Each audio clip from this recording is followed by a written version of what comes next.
News at 11 starts now. Rally tonight in downtown Albion for Davion Cieslak, the 13-year-old teenager who's seen on police body cam being punched by a police officer while his hands are cuffed behind his back.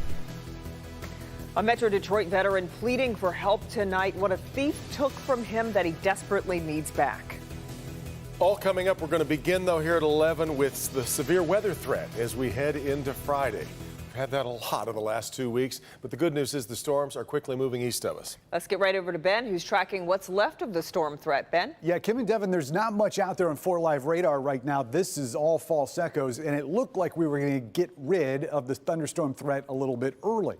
But you start looking at some of the data, the cold front has yet to pass through, and then you start looking a little bit further south, and there's a whole lot of activity riding along that front. So even though the front is progressing to the east, there's a good chance that some of this is going to roll at least into our south and metro zone over the next few hours.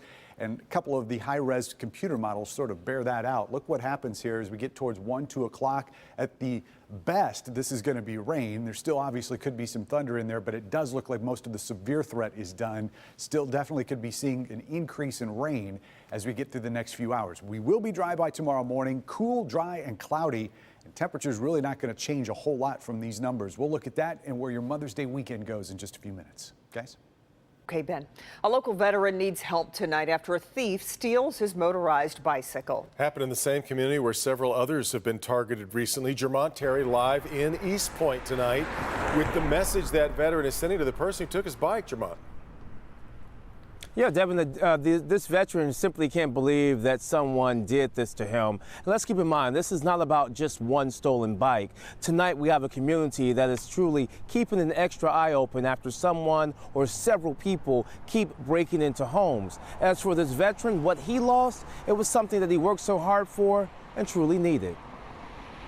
As Scott Pinston catches a cool breeze in his yard, there's something missing here as well. They drug it through the yard here. Thieves walked away with Scott's motorized bike. The Air Force veteran spent months saving up to get something he could depend on. Very upset about that bicycle because in between babysitting my grandchildren, it took me 2 weeks to build that bicycle. And I finally got it pinpointed and got it all right. Actually, I just put a headlight and a tail light on it last night. But overnight in East Point, someone opted to take what gave this veteran the little ounce of independence his bike provided. Very disappointed, very, very disgusted. I just don't understand people nowadays. It turns out Scott's not alone. In recent weeks, there's been a string of break-ins in East Point. Overnight, a 70-year-old woman woke up to find a man in her house on Gasoline near Teffer. It follows a break-in at the Dairy Queen on 9 Mile, right up the street. In late April, someone ransacked the house on David Avenue moments after the homeowner left. Police don't know if all the incidents are connected, but Scott's thankful his bike is all that was stolen. Could have been worse. I'm just glad that they was able to grab that bicycle and leave with that rather than try to come into my kid's home. Now, that motorized bike that Scott lost goes up to about 34 miles per hour. He installed and purchased and saved everything on that bike himself. Now, he would like it back, but he's also hoping, I should say, that the person who stole it simply doesn't come back to his house or any of his neighbors as well. Reporting live in East Point, Jermont Terry, Local 4. Well, Jermont, back to that story we were covering earlier this afternoon about the woman who awoke to the man in her house early this morning. How's the investigation going there? Well, it's still ongoing, you know, Devin, as we reported earlier tonight, that it appears that the man came in through a window, and we can report, thankfully, that 70-year-old woman was only frightened. She was not injured when that man was discovered in her home. Yeah. All right, Jermont. Kim. Well, dozens gathered tonight in downtown Albion to call for justice for Davion. He's a 13-year-old boy with special needs who was punched and pepper sprayed in a video the defenders first exposed earlier this week. Tonight, defender Kevin Dietz joins us with the message the group is sending. Residents say they want answers in Albion. They worry that this is just coming out 5 months after the incident took place, and they wonder what else they don't know about. They hope that City Council will do a full investigation. A rally tonight for 13-year-old Davion Cieslak. It makes me proud to be from the town that I'm from. This is overwhelming. Albion is a community in crisis. In the car! Get in the car! A local police officer on video punching a local teenager with mental health issues, whose hands are cuffed behind his back. Something has to be done. That's not right. My baby was handcuffed. My baby was handcuffed. Albion only has 8,000 residents. Everyone here knows everyone.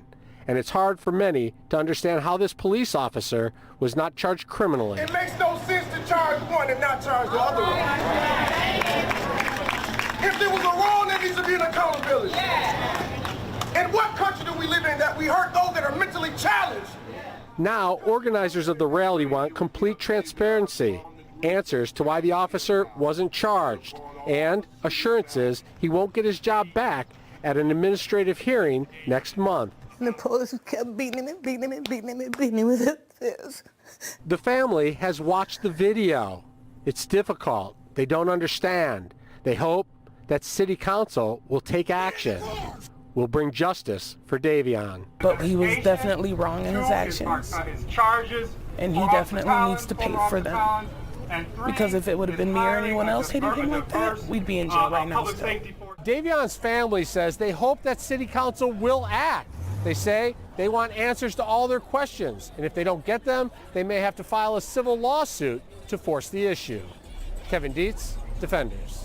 Tonight, Governor Whitmer is blasting the auto insurance bills passed by both the House and the Senate. The bill passed by the House at 2 o'clock this morning allows drivers to opt out of unlimited medical coverage. It also mandates insurers roll back rates for personal injury protection for 5 years. The governor, though, is demanding a ban on non-driving factors in deciding the cost. That's something the House bill does in part, but the Senate bill does not. I've been very clear that I'm not going to sign a bill that preserves a corrupt system where insurance companies are allowed to unfairly discriminate in setting rates.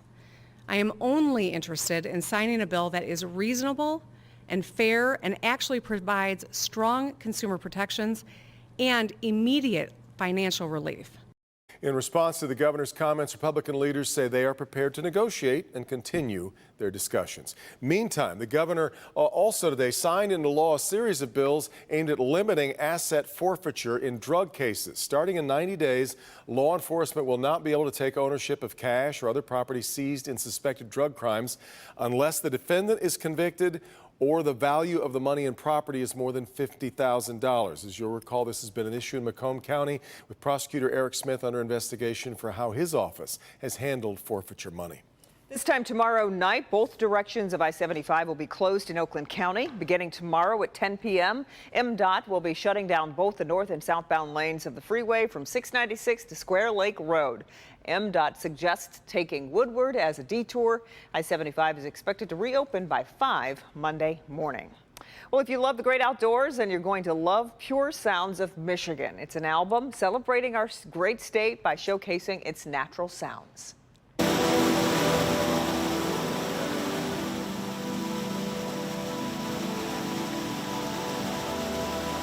An album of ambience. It's composed and performed by local artists featuring 12 tracks of great natural sound. Pure Sounds of Michigan will be available starting May 22nd. That's pretty cool. All right. Great idea.